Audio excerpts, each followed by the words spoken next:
আসসালামু আলাইকুম রহমতুল্লাহি আবরাকাতু। আমি সাইদুর রহমান প্রবাস থেকে বলছি। যে যেখান থেকে আমার কথা শুনছেন প্রত্যেকের প্রতিই রইল কৃতজ্ঞতা।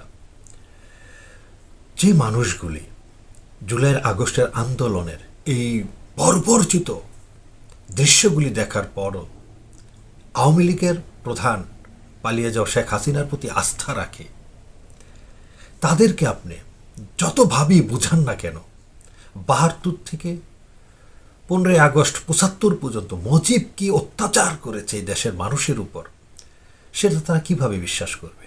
যারা জুলাই আগস্টের আন্দোলনের ছাত্রদের উপর হাসিনার বর্বরচিত নির্যাতনের কথা, নিপীড়নের কথা, হত্যার কথা স্বচক্ষে দেখার পরও বিশ্বাস করে না, তাদের কাছে ৭২ থেকে ৭৫-এর ১৫ আগস্টের মৃত্যু, শেখ মুজিবরের নির্যাতন, নিপীড়ন, বর্বরচিত আচরণ কেউ বিশ্বাস করবে না। তারা অন্তত বিশ্বাস করবে না। তাদের কাছে এটা স্রেফই কল্পকাহিনীর মতো।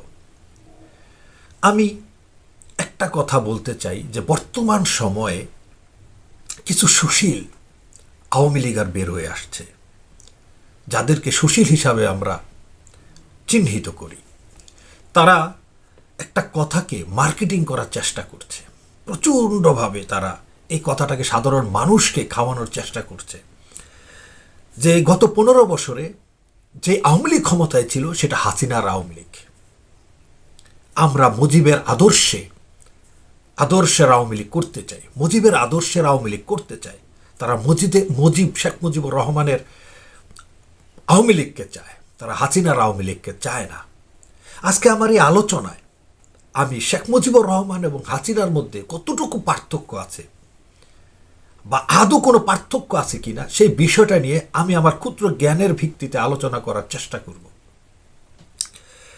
আলোচনার প্রথমে একটা কথা বলতে চাই, একদম দৃঢ়ভাবে বলতে চাই যে হাসিনা গত ১৫ বছরের রাজনীতিতে সরকার প্রধান হয়ে দেশ চালানোর ক্ষেত্রে ন্যূনতম কোনো ভুল করেননি। শেখ হাসিনা ২টা স্বপ্ন নিয়ে বাংলাদেশের পা দিয়েছিলেন ১৯৮২ সালে জিয়াউর রহমানের আহ্বানে। সুতরাং তিনি যখন ক্ষমতায় এসেছেন বা যখন তিনি বাংলার মাটিতে পাড়া দিয়েছেন, তখন তিনি ২টা স্বপ্নকে সামনে রেখে তার পথ চলা তিনি শুরু করেছেন। এক, এই জাতির জন্য তার বাবা অনেক কিছু করেছে, এটা তিনি ধারণা করেন। সেই জাতি কিছু সংখ্যক মানুষ তার বাবাকে মেরেছে এবং এই মৃত্যুর খবর যখন সাধারণ মানুষগুলি, প্রান্তিক লেভেলের মানুষগুলি শুনেছে, তখন তারা আনন্দ উল্লাস করেছে। এই হলো একটি কারণ। আরেকটি কারণ হলো শেখ মুজিব যখন সমস্ত রাজনৈতিক সংগঠনগুলিকে নিজে গলা টিপে মেরে একদলীয় শাসন ব্যবস্থা, বাকশাল তৈরি করেছিলেন, পুনরায় বাংলাদেশে সেই বাকশাল প্রতিষ্ঠিত করতে চেয়েছিলেন। সুতরাং শেখ হাসিনা, মোটা দাগে যদি বলতে হয়, শেখ হাসিনা গত ১৫ বছরে দেশের মানুষের উপর যে নির্যাতন করেছেন, যে নিপীড়ন চালিয়েছেন, যে গুম করেছেন, খুন করেছেন, আয়না ঘরে নিয়ে ইতিহাসের সবচেয়ে জঘন্য অত্যাচার মানুষের উপর করেছেন, তিনি প্রত্যেকটাই সঠিক কাজ করেছেন। কারণ এই প্রত্যেকটা কাজ তার করার দরকার ছিল।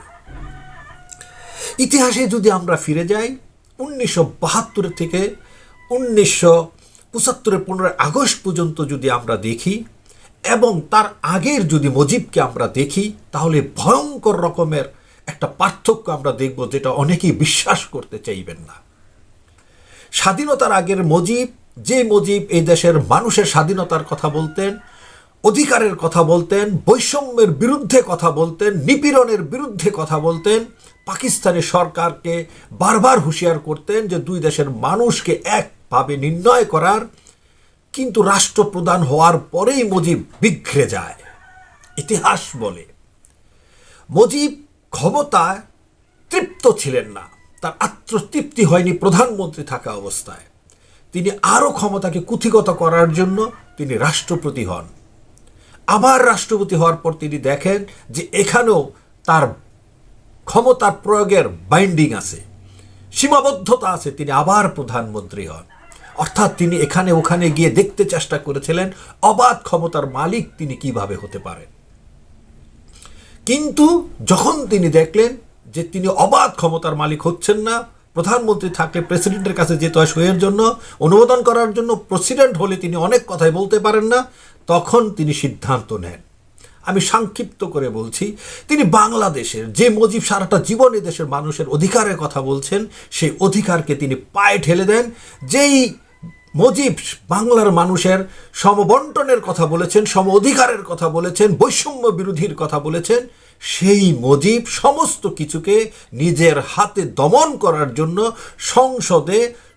সংবিধানের সংশোধন করে তিনি এক দল, এক নেতা, এক দেশ প্রতিষ্ঠিত করেন বাকশাল। তার এই কথা, তার এই অত্যাচার, তার এই নিপীড়ন সাধারণ মানুষ মেনে নিল, এই দেশের কিছু সংখ্যক মানুষ মেনে নিতে পারেননি, কিছু মুক্তিযোদ্ধা মেনে নিতে পারেননি। তারা তৈরি করেন জাসস নামের একটি সংগঠন, রাজনৈতিক সংগঠন, মুজিবের এই ধরনের বিগড়ে যাওয়া সিদ্ধান্তগুলিকে রুখে দেওয়ার জন্য। তৎকালীন সময় যদি আপনারা দেখবেন যে মুজিবের জাসুসের প্রায় 30,000-এর উপর কর্মীকে তিনি খুন করেছেন, গুম করেছেন। তারা আজও ফিরে আসেনি। করেছেন, এগুলি করেছেন। এবং সেনাবাহিনীর মধ্যে কিছু চৌকস সেনাবাহিনী তার এই পদক্ষেপগুলিকে যখন মেনে নিতে পারছিলেন না, তখন তিনি রক্ষী বাহিনী তৈরি করলেন। তিনি সেনাবাহিনীর উপর কি করলেন? ভরসা করতে পারলেন না। তাই লক্ষ্মী বাহিনী সেনাবাহিনীর আদলে তৈরি করে প্রথমে কথা দিয়েছিলেন এই একটা বেসামরিক বাহিনী হবে, পরবর্তীতে দেখা গেল তাদের ক্ষমতা সেনাবাহিনীর থেকেও বেশি। এখানেও তিনি সেনাবাহিনীকে ধোঁকা দিয়েছেন। যার নেতৃত্বে ছিলেন আজকের মুমূর্ষ অবস্থায় বিছনায় পড়ে থাকা, যার ব্রেন কোনো কাজ করে না, যিনি এক কাক থেকে আরেক কাক হতে পারেন না, সেই তোফায়েল আহমেদ। বড় নির্মম দিন এখন তিনি অতিবাহিত করছেন। এবং মানুষের আস্থা দমন করার জন্য, মানুষের বিশ্বাসকে দমন করার জন্য রক্ষী বাহিনী তৎকালীন সময় যে কি পরিমাণ নির্যাতন নিপীড়ন করেছে, সেটা এখনও যদি কেউ শোনে, এই জুলাই আগস্টেও লজ্জা পেয়ে যাবে। এত নির্মম অত্যাচার তারা করেছে। এবং এইভাবে মুজিব তার জীবনের পরিসমাপ্তি ঘটিয়েছে। এখন যদি আমরা মুজিবের এই শাসনকালটাকে হাসিনার শাসনকালের সাথে মিলাই, আপনার কাছে পরিষ্কার হয়ে যাবে যে হাসিনা কোনো ভুল করেননি। তিনিও সংসদে হয়তোবা সংবিধান সংশোধন করেননি, কিন্তু চেয়েছিলেন এই দেশের তার মনোনীত যে কটা রাজনৈতিক সংগঠন থাকবে, যারা তাকে অনুসরণ করবে, অনুকরণ করবে, তার কথাকে এক বাক্যে মেনে নিবে, সেই সংগঠনগুলি ছাড়া বাকি প্রত্যেকটা রাজনৈতিক সংগঠনের উপর হাসিনা বর্বর রকম নিপীড়ন, নির্যাতন করেছে। মিথ্যে মামলা দিয়ে, গুজামিল দিয়ে তিনি জামায়াত ইসলামের শীর্ষস্থানীয় অনেকগুলি নেতাকে ফাঁসি দেন। তিনি দেখেছেন ভারতের সাথে তার লুকোচুরি খেলতে সিলেটটা তার বড্ড প্রয়োজন। তিনি ইলিয়াস হোসেনের মৃত্যুর মধ্যে দিয়ে যে গুম আর খুন আর অত্যাচারের সূচনা শুরু করলেন, সেটাই দেশের মানুষ, আগামী প্রজন্ম হয়তো বিশ্বাসই করবে না যে একটা মানুষ কিভাবে এতটা নির্মম হতে পারে। সেই থেকে তার যাত্রা শুরু। বিএনপির উপর যেভাবে তিনি অত্যাচার নিপীড়িত করেছেন, সেই সাথে তিনি বাদ দেননি বিপি নূরকেও। ছোট্ট একটা রাজনৈতিক সংগঠন যেটা সবেমাত্র জন্ম নিয়েছে, কিন্তু হাসিনার বিপক্ষে কথা বলার কারণে তাকেও নির্যাতন নিপীড়নে সহ্য করতে হয়েছে। অর্থাৎ হাসিনা যাকেই মনে করেছেন যে তিনি আমার পথের কাঁটা, তাকে সরাতে হবে, তিনি তাকে সরিয়েছেন। অ্যাজ লাইক তৎকালীন সময়ে যেমন জাসসের যে নেতাটাকেই মুজিব মনে করেছিল যে ভয়ঙ্কর, তাকেই যেভাবে তিনি খুন গুম করেছেন, ঠিক অনুরূপভাবে এটা করেছেন হাসিনা।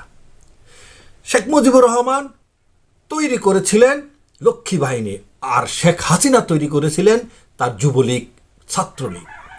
আমরা দেখেছি বিএনপির কোনো আন্দোলন, কোনো শ্রমিক দলের আন্দোলন, কোনো গার্মেন্টসের কোনো আন্দোলন, কোনো পেশাজীবী মানুষের আন্দোলন, ওবায়দুল কাদের অত্যন্ত দৃঢ়কণ্ঠে বলতেন এটা রুখে দিতেই আমার ছাত্রলীগ, যুবলীগই যথেষ্ট। আমরা দেখেছি ছাত্রলীগ, যুবলীগ, পুলিশ লীগ, কুত্তা লীগ, চৌরা বাচ্চার লীগ, বামার বিধর্মা, বাপমার অবৈধ সন্তানরা কিভাবে মানুষের উপর সেম ক্যাটাগরিতে অত্যাচার নিপীড়ন করেছেন, গুম করেছেন, খুন করেছেন। এনতে এমন কোনো কাজ নেই তারা করেননি। এইভাবেই তিনি গত 15টা বছর নিজের অস্তিত্ব টিকিয়ে রেখেছিলেন। সো মোটা দাগে যদি বলতে হয়, হাসিনা অলিখিতভাবে এই দেশে একদল প্রতিষ্ঠিত করতে গিয়ে মুজিব যে কাজগুলি করেছে তার আপডেট ভার্সন হাসিনা করেছে। সুতরাং আপনি এক বাক্যে মেনে নিতে হবে যে হাসিনা গত 15টা বছর ন্যূনতম কোনো ভুল করেননি। তিনি তার স্বপ্নকে স্বপ্নকে বাস্তবায়ন করার জন্য যা যা করার দরকার তিনি তাই করেছেন। প্রথমত, এই দেশের মানুষের প্রতি তার আছে তীব্র ঘৃণা, টোটাল। ওবায়দুল কাদের থেকে শুরু করে নিম্ন স্তরের যে লোকটা নীরবে গিয়ে আওয়ামী লীগকে ভোট দেয়, যে বিএনপিকে ভোট দেয়, সকল মানুষের প্রতি তার আছে তীব্র ঘৃণা। প্রমাণ চান? দিয়ে দিচ্ছি। হাসিনা পালিয়ে যাওয়ার আগে তিনি জানতেন পরিস্থিতি যদি খুব খারাপ হয় তিনি পালিয়ে যাবেন। তিনি 100% নিশ্চিত হয়েছেন যে তার ফ্যামিলির কোনো একটা সদস্য এখনো বাংলাদেশে আছে কিনা। তিনি 100% নিশ্চিত হয়েছেন, কারণ তাদের প্রত্যেককে তিনি বেছে বেছে আগেই বিদেশে পাঠিয়ে দিয়েছেন। আগেই বলেছেন যে তোমরা যাও। একটা ফ্যামিলির বাড়ির কাজের বুয়াকেও আপনি এখন তন্ন তন্ন করে খুঁজে পাবেন না। অথচ তার বিশ্বস্ত, সবচেয়ে বিশ্বস্ত ওবায়দুল কাদেরও জানতেন না যে তিনি কাল পালিয়ে যাবেন। এটাই সত্য কথা, আপনি মানেন আর না মানেন। ওবায়দুল কাদের থেকে শুরু করে এই দেশের মানুষকে তিনি পরের দিনও রাস্তায় থাকার কথা বলে দিয়ে তিনি সকালে পৌঁছলেন। অথচ দেখেন তো, তার এরকম ধীরতার সাথে তার আত্মীয় স্বজন আমগাছতলে বিয়েছে গাই, সে সূত্রে খালতো ভাই, ওরকম একটা খালতো ভাইও আপনি দেশে পাবেন না। কিন্তু ওবায়দুল কাদেরও পালিয়ে যাওয়ার সময়টা পান নেই, সালমান এফ রহমানও পালিয়ে যাওয়ার সময়টা পান নেই। পলক যে শেষ দিন পর্যন্ত তার চামচামি করেছে সেও জানতেন না। মোটা দাগে যে কথাটা বলতে চাই, প্রথমে যে কথাটা বলেছিলাম যে মুজিব আর শেখ মুজিবুর রহমান আর শেখ হাসিনা একই পাল্লার দুটি থালা। যাদের স্বপ্ন ছিল এক, যারা বাস্তবায়ন করার জন্য এই দেশের মানুষকে কুত্তা বিলাই ছাড়া অন্য কিছু ভাবেনি। আজ আফসোস হয় বড়, যারা এখনো হাসিনার উপর আস্থা রাখেন, আবার স্বপ্ন দেখেন, তারা মূলত হাসিনা যতটুকু অপরাধী তার থেকেও বেশি অপরাধী। আমি মনে করি হাসিনার যদি মৃত্যুদণ্ড হয় এই গণহত্যার কারণে, যারা আজকে হাসিনাকে সমর্থন করছেন, এই দেশে হাসিনাকে ফিরিয়ে আনার চেষ্টা করছেন, তাদের প্রত্যেকেরই ফাঁসি হওয়া উচিত। আর একটা কথা বলে ভিডিও শেষ করতে চাই, সেটা হলো এই যে হাসিনার আওয়ামী লীগ করেন, এই যে সুশীল সমাজরা আওয়ামী লীগ করেন, এটা তাদের মিথ্যা। কারণ আওয়ামী লীগকে নিজ হাতে গলা টিপে মেরে এই দুনিয়া থেকে বিদায় করে দিয়েছিলেন শেখ মুজিবুর রহমান বাকশাল গঠন করার মাধ্যমে। সুতরাং আওয়ামী লীগের নামে মুজিবের কোনো সংগঠনই ছিল না, মুজিব অন্তত মরার আগের দিন পর্যন্ত।